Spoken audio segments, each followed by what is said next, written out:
Morganville Guruvayappan Koval Kumbhabhishekathila paarukku எத்தனை புண்ணியம் பண்ணிருக்கோம். இந்த நல்ல நாள்ல நம்ம ருக்மிணி கல்யாணம் பத்தி பேச போறோம். ருக்மிணி கல்யாணம் ஸ்ரீமத் பாகவதத்துல இருந்து வந்திருக்கு. ஸ்ரீமத் பாகவதம் எப்படி வந்திருக்கு? பரீட்சித் மகாராஜான்னு ஒரு ராஜா ஒரு சாபத்தினால 7 நாள்ல சாக போறதுன்னு தெரிஞ்சதும் அவர் சுகபிரம்ம ரிஷி கிட்ட பகவானோட விபூதி குணங்களை பத்தி சொல்லும்படி கேட்டார். சுகபிரம்ம ரிஷியும் ஸ்ரீமத் பாகவதத்தை சொல்ல தொடங்கினார். ஸ்ரீமத் பாகவதத்துல ஒரு சின்ன பகுதி தான் ருக்மிணி கல்யாணம். கல்யாணம்னா மாப்பிள்ளையும் இருப்பா பொண்ணும் இருப்பா, அவளை பத்தி தெரிஞ்சுக்க வேண்டாமா? கிருஷ்ணன் பத்தி சொல்லணும்னா ஒரு ஸ்லோகத்திலேயே சொல்லிக்கலாம். கிருஷ்ணம் கிருஷ்ணாஸ்ரயம் கிருஷ்ணம் கிருஷ்ணம் கிருஷ்ணாஸ்ரயம் கதா கிருஷ்ணம் கிருஷ்ணாஸ்ரயம் கிருஷ்ணம் கிருஷ்ணம் கிருஷ்ணாஸ்ரயம் பஜே. சாட்சாத் பரமாத்மாவான கிருஷ்ணனை பஜிக்கிறேன்னு அர்த்தம். எங்கும் கிருஷ்ணன் எதிலும் கிருஷ்ணன். எத்தனை கீர்த்தனை கிருஷ்ணன் பத்தி!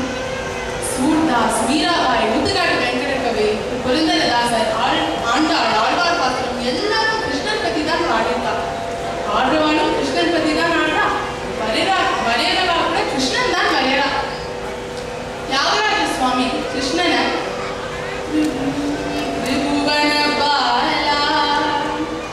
மூன்று உலகத்தையும் காப்பவனே கூப்பிடுறார். நம்மளுக்கு ஒரு குடும்பத்தை காப்பாற்றுறதுக்கே எவ்வளவு கஷ்டமா இருக்கு. காத்தால எங்களுக்கு சமைக்கணும், ஸ்கூல்ல குழந்தைகள்லாம் விடணும், வேலைக்கும் போகணும், டின்னரும் பண்ணணும், டிஷ்வாஷரும் போடணும், இந்த லிஸ்ட் போயிட்டே இருக்கு. இதெல்லாம் எவ்வளவு கஷ்டமா இருக்கு. ஆனா கிருஷ்ணன் விஸ்வ குடும்பி, கஷ்டமே இல்லாம வேணுகானம் பண்ணிட்டே காப்பாற்றுவன். அதனால திரிபுவன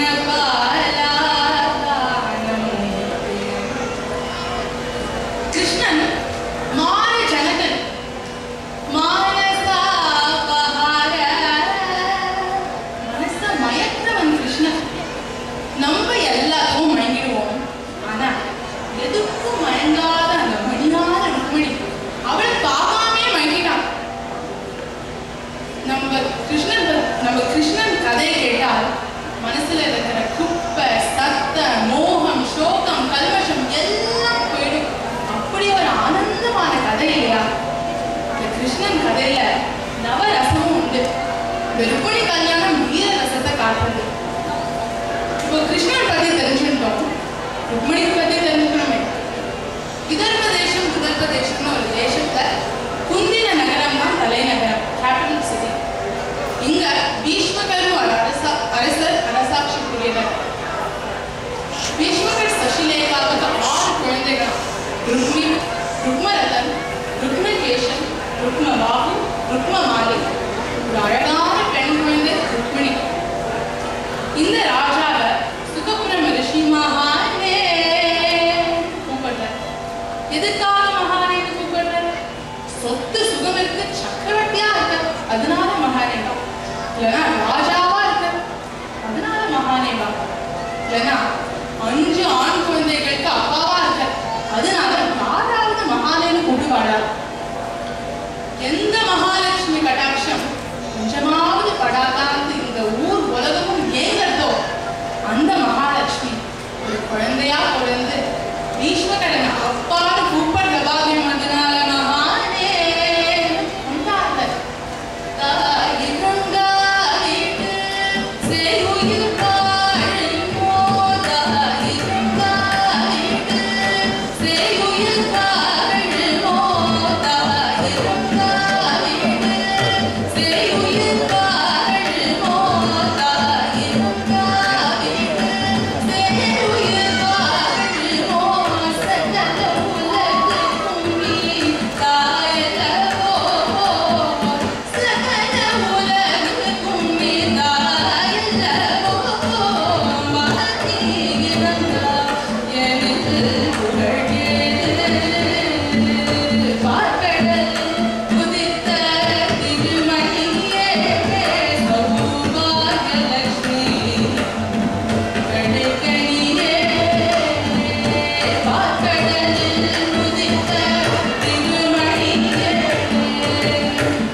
இதெல்லாம் வந்தா கூடவே உனக்கு கேட்காமலே வந்துடும்.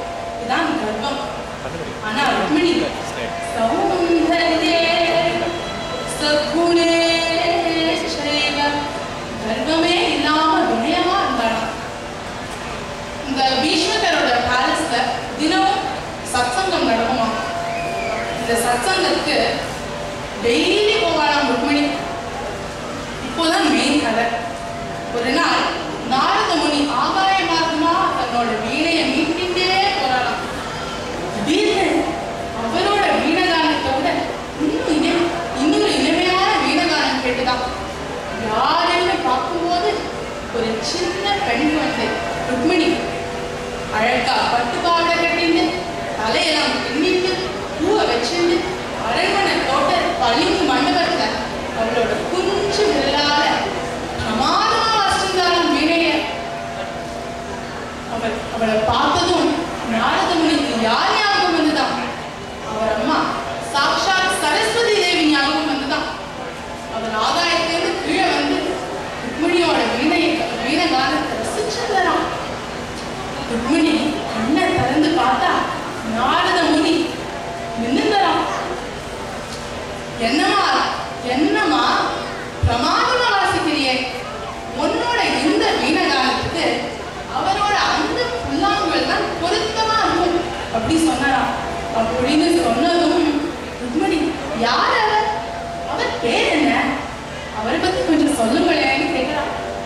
அவர் தான் கிருஷ்ணன்மா அப்படின்னு சொல்லி ஆரம்பிச்சு கிருஷ்ணன் அவதாரம் பண்ணினதுலேருந்து ஆரம்பிக்கிறார். உங்களுக்கெல்லாம் தெரிஞ்சிருக்கும், மதுராபுரி ராட்சசன் கம்சனால எல்லா குழந்தைகளும் இழந்த அந்த தேவகி கம்சனோட சொந்த தங்கை.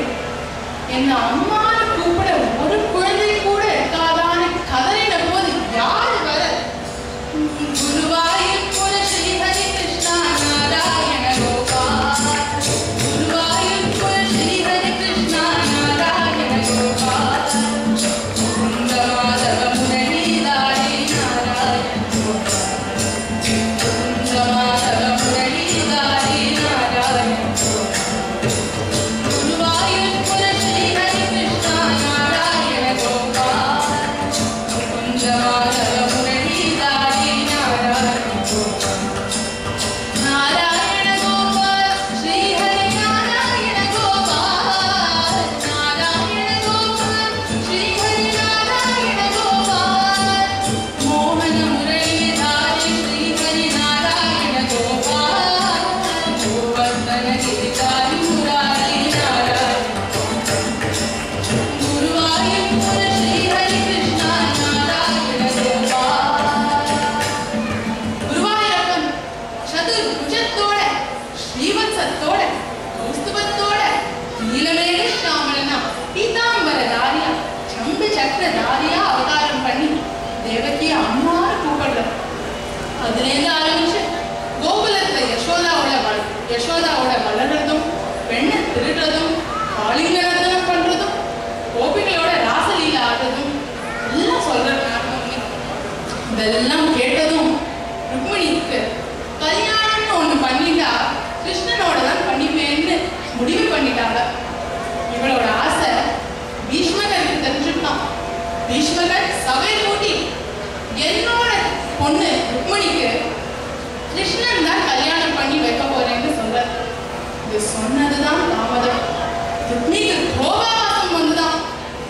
ரத்ன கிளி போல இருக்கிற என் தங்கைக்கு அந்த கருப்பு கிருஷ்ணனா முடியவே முடியாது.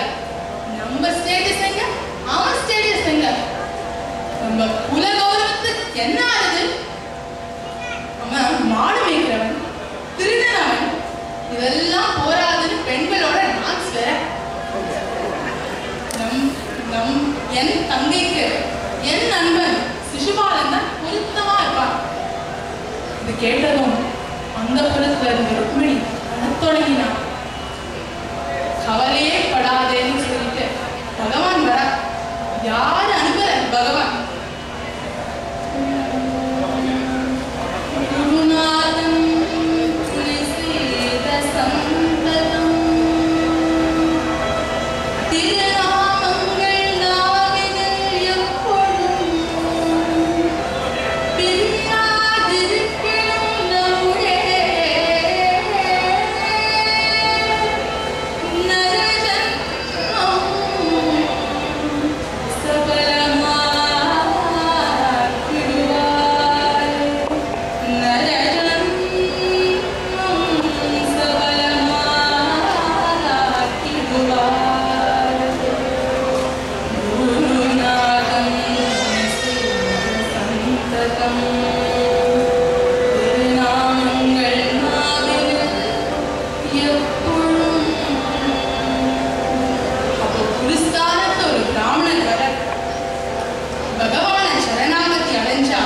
அவர் எப்படியோ வந்துடுவார். இங்க குருஸ்தானத்துல ருக்மிணி இந்த சித்த புருஷரை பார்த்ததும் அவர் கால தண்ணீரை வச்சு அலம்பி பூஜை பண்றார். அந்த தண்ணீரை விட அவ கண்ணீர் தான் அதிகமா இருந்துதான். என்னாச்சு குழந்தை, ஏன் இப்போ வரட்டும் கேட்கும் போது அவர் கிருஷ்ணன் மேல அந்த ஆசையும் சிசுபாலனோட கல்யாணம் நிச்சயம் பண்ணது பத்தி சொல்றா. இது சொன்னதும் கவலையே படாதே ருக்மிணி, பகவான் பக்த வத்சலன், உன்னை பத்தி நான் கிருஷ்ணன் கிட்ட சொன்னதுமே அவன் உடனே வந்துடுவான் பாரு. அது சொன்னதும் தாமரை மொட்டு முழுசா மலர்ந்தது போல ருக்மிணியோட முகம் மலர்ந்துதான். வந்துடுவாரா கிருஷ்ணன், என்ன பார்க்க வந்துடுவாரான்னு ஆசையா கேட்டா. நான் ஒரு கடிதம் எழுதி தரேன், அவர்கிட்ட எப்படியாவது சேர்க்க முடியுமான்னு கேட்டா. அதுக்கே நான் கண்டிப்பா சேர்த்துடுறேன். தன்னோட லலிதமான கையால முத்து முத்தா 7 ஸ்லோகங்கள் எழுதி தரா. அதை எடுத்துட்டு விதர்ப தேசத்திலிருந்து மறைஞ்சு வாரகையில தோன்றினார் அந்த சித்த புருஷன். வாரகையில கிருஷ்ணன் ஆசையா வரவேற்கிற இந்த சித்த புருஷன் உடனே சொல்றார், கிருஷ்ணா, நான் இங்க முக்கிய விஷயமாக இங்க வந்திருக்கிறேன். விதர்ப தேச ராஜகுமாரி ருக்மிணி உனக்கு கடிதம் எழுதி தந்திருக்கா. அது சொன்னதும், கடிதமா? ருக்மிணியா விதர்பதேச ராஜகுமாரியா? நீரே படியும் என்று சொன்னார் கிருஷ்ணன். நீரே படியும் என்று சொன்னதும் சித்த புருஷருக்கு அவ்வளோ சந்தோஷம். ஏன்னா ருக்மிணி அவ்வளவு ஆசையா அவள் இருக்கிற அத்தனை எண்ணங்களும் பிழிஞ்சு வச்சிருக்கா அந்த ஸ்லோகத்துல. அதை அனுபவிச்சு மெல்ல மெல்ல ஆயசம் குடிக்கிற மாதிரி தானே சொல்லணும். நம்ம தானே பார்த்துருக்கோம் ருக்மிணிய. அவ மனோபாவம் தெரிஞ்சு எப்படியாவது கிருஷ்ணரையும் ருக்மிணியும் சேர்த்து வச்சுக்கணும்னு படிக்க தொடங்கினர்.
கைகள் கராம்புஜம், கண்கள் நயனாம்புஜம், கிருஷ்ணனோட பாதம் பதாம்புஜம். கிருஷ்ணனே ஒரு தாமர பூத்த காடு போல இருக்கானா. இப்படி இருக்கிற ஒன்ன நான் எப்படி ஆசைப்படாமல் இருப்பேன்னு கேட்கிறா ருக்மிணி. காத்வா முகுந்தா குலசீல ரூபம், உன்னை குலத்திலேயோ யுத்தத்திலேயோ சீலத்திலேயோ வித்வத்திலேயோ அழகிலையோ உனக்கீடு நீதான் கிருஷ்ணா. உனக்கு நான் பொருத்தமானவளான்னு தெரியாது. ஆனா ஒண்ணு மட்டும் சொல்றேன், பரமாத்மாவான ஒன்னை தவிர வேற பரபுருஷனை பார்க்கவே மாட்டேன், கல்யாணம் செஞ்சிடவே மாட்டேன். இந்த பாரு கிருஷ்ணா, என்னை அபாரச்சுட்டு போய் கல்யாணம் செஞ்சுக்கோ. நான் கல்யாண தனிக்கு இந்திராணி கோவிலுக்கு வருவேன். எத்தனை ராஜாவும் இருப்பா, அத்தனை பேரையும் புறமுதுகு காட்டி ஓடும்படி பண்ணி என்னை அபாரச்சுட்டு போய் கல்யாணம் பண்ணிக்கோ. ஒரு கால் நீ வரலனா நான் அப்பவே உயிரை விட்டுடுவேன் கிருஷ்ணா. அடுத்த ஜன்மம் மறுபடியும் ஸ்ருத்வா குணான புவன சுந்தரான கடிதம் எழுதுவேன். அப்பவும் நீ வரலனா மறுபடியும் புவன சுந்தரான கடிதம் எழுதி சத ஜென்மம் விஸ்யா 100 ஜென்மம் வரைக்கும் காத்துருப்பேனே தவிர வேற புருஷனை கண்டிப்பா கல்யாணம் செஞ்சிடவே மாட்டேன். அப்படி தாங்கள் ருக்மிணியில கடிதத்தை முடிக்கிறார். இதை கேட்டதும் பறக்கிறதாம் கிருஷ்ணன் மனசு. ருக்மிணி கூட பொறுமையா இருப்பா, ஆனா கிருஷ்ணன் பொறுக்கவே மாட்டான். ராமகிருஷ்ண பரமஹம்சர் சொல்றார், God's love for man is 10,000 times greater than man's love for God. நம்ம ஒரு அடி வச்சா 100 அடி தூக்கி விடுவான் கிருஷ்ணன். கிருஷ்ணன் அவன் ரதத்துல ஏறி பறந்து போறான் விதர்வ தேசத்துக்கு. விதர்வ தேசத்துல கல்யாண ஏற்பாடானா தடா உடான்னு நடக்கிறதான். பார்த்தா கிருஷ்ணன் நிற்கிறான். பீஷ்மர் கிருஷ்ணனா ஆசையா வைக்கிறார். அவரோட மனசுல கிருஷ்ணன் தான் ருக்மிணிக்கு கல்யாணம் பண்ணி கொடுக்கணும்னு ஆசை. ஆனா ருக்மி பார்த்தா பயம். அதனால அவர் ஸ்வாகதம் கிருஷ்ணா ஸ்வாகதம்னு ஆசையா வரவேற்கிறார். கிருஷ்ணா சரணாகதம், கிருஷ்ணா சரணாகதம், கிருஷ்ணா சரணாகதம், கிருஷ்ணா சரணாகதம், கிருஷ்ணா மதுராபுரி சதனா மிருதுவதனா மதுசூதனா, கிருஷ்ணா சரணாகதம், கிருஷ்ணா மதுராபுரி வதனா மிருதுவதனா மதுசூதனா, சரணாகதம்,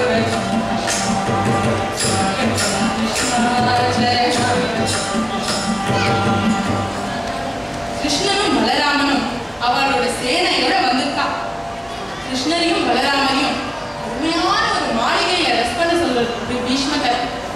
அந்த ஊர் மக்கள் எல்லாம் கிருஷ்ணனை பார்த்து மயங்கி, ஆஹா எத்தனை அழகு, நம்ம ருக்மிணிக்கு இவரையும் பொருத்தமா இருப்பான், எதுக்கு ருக்மிணி போய் சிசுபாலன் நிச்சயம் பண்ணியிருக்கான்னு வெளியிலலாம் சொல்றா. உள்ள படபடன்னு இருக்கான் ருக்மிணியோட மனசு. அவள் கிருஷ்ணன் வந்தது அவளுக்கு தெரியாதே. அவளுக்கு என்ன ஆச்சோ ஏதாச்சோன்னு கவலைப்படும் போது அந்த சித்த புருஷன் வர, வந்தாச்சுமா வந்தாச்சு அவ்வளவுதான் சொன்னார். ருக்மிணிக்கு அதுலயே எல்லாம் புரிஞ்சு போயிட்டு இந்த குருநாதரை நமஸ்காரம் பண்ணி ஆசீர்வாதம் வாங்குறா. குருநாதருக்கு வேற என்ன பண்ண முடியும் நமஸ்காரத்தை தவிர? வெளியில சிசுபாலனுக்கு மாப்பிள்ளை அழைப்பு உற்சாகமே இல்லாம இருந்தான். கிருஷ்ணனை பார்த்ததும் டென்ஷன் ஆயிட்டான். கிருஷ்ணனை பார்த்ததும் அவ்வளோ டென்ஷன் ஆகி அவன் போய் ஜராசந்தா கிட்ட போய் புலம்புறான். கல்யாணம் நடக்குமாடா, கல்யாணம் எனக்கும் ருக்மிணிக்கும் நடக்குமா கேட்டான். கவலையே படாதே சிசுபாலா, கல்யாணம் நிச்சயமா நடக்கும்னு ஜராசந்தா சொன்னான். தவிர அவனோட மனசுல கூட கவலை இருந்துதான். ஏன்னா கிருஷ்ணன் சாதிக்கிறவன், மனசுல நினைக்கிறது சாதிச்சுவான். சாயா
கிருஷ்ணரும் ராஜாவா நின்றுதானா. ருக்மிணி அப்படியே அண்ண நடையில ஹம்சகாமியா அழகா இருந்தாலும் எப்படி இருந்து வந்துக்கிற சுகர் தேவதாஸ்ரீ போல இருந்தாலும் அழகா பட்டு வஸ்திரம் போட்டு கைகளில ரத்ன வளையல் விரல்ல ரத்ன மோதிரம் காதல கொடைஜிமிக்கி மூக்குல பளிச்சின ஒரு மூக்குத்தி தலையெல்லாம் அலங்காரம் சந்திர பிரபை சூரிய பிரபை பட்டு குஞ்சலம் கழுத்துல ரெட்டை வடம் செயின் மாங்காய் மாலை காசு மாலை வைரஹாரம் புஷ்ப மாலை கல்யாணம்னா இப்படிதான் இருக்கணும். கொலுசு போட்டு ஜல் ஜல் நடந்து வராளாம். ஒரு கையில தோழியோட கை பிடிச்சிருந்தா இன்னொரு கையில தாமரை சொல்லிட்டே வராளாம். கிருஷ்ணரை பார்க்கணும்னு அவ்வளோ ஆசை. கிருஷ்ணன் எங்கன்னு பார்த்தா எல்லாரும் கவனிச்சிடுவான். அவளோட சுருட்ட முடி அப்படியே அட்ஜஸ்ட் பண்றா மாதிரி போற கண்ணால பார்த்துட்டாங்க. அவ்வளோ ராஜாக்களும் இருந்தாலும் ஆனா அவளுக்கு யாரு தெரிஞ்சா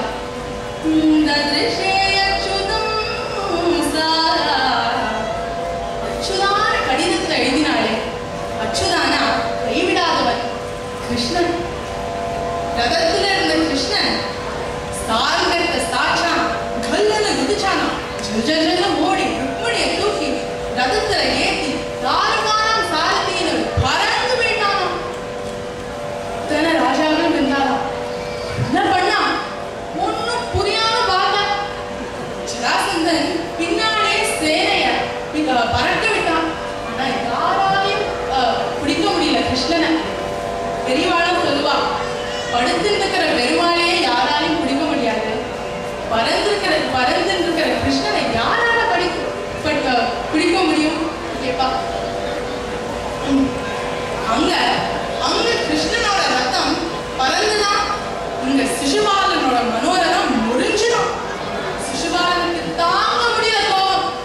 ருக்மி கிட்ட போய் கத்த ருக்மியோட பெரிய சைன்யத்தை கொண்டு போய் கிருஷ்ணனோட ஒரு யுத்தம் நடக்கிறதான். பெரிய யுத்தம். ஹஸ்தே நான் பயம் விதர்க்க தனியும். கிருஷ்ணன் ஒரு கையால ருக்மிணியை பிடிச்சிட்டு இன்னொரு கையால சண்டை போடுறாங்க.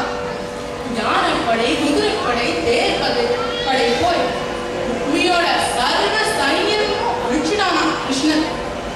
ருக்மியை கொல்ல கை ஓங்கினானா. ருக்மிணி கால்ல விழுந்து அண்ணாவை மன்னித்திருங்கோன்னு கதறாரா. அப்போ கிருஷ்ணன் கருணா மூர்த்தி இல்லையா, அவன் மன்னிச்சுட்டான்.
இன்னும் குறை இருந்ததுன்னா மன்னித்துடுங்க.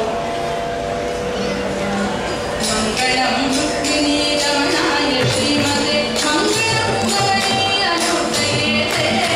மங்களம் ருக்மிணி ரமணாய ஸ்ரீமதே மங்களம் கவனீய நோதயேதே. மங்களம் ஸ்ரீ சத்யநாராயணே மங்களம்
Temple Trustee to come onto the stage.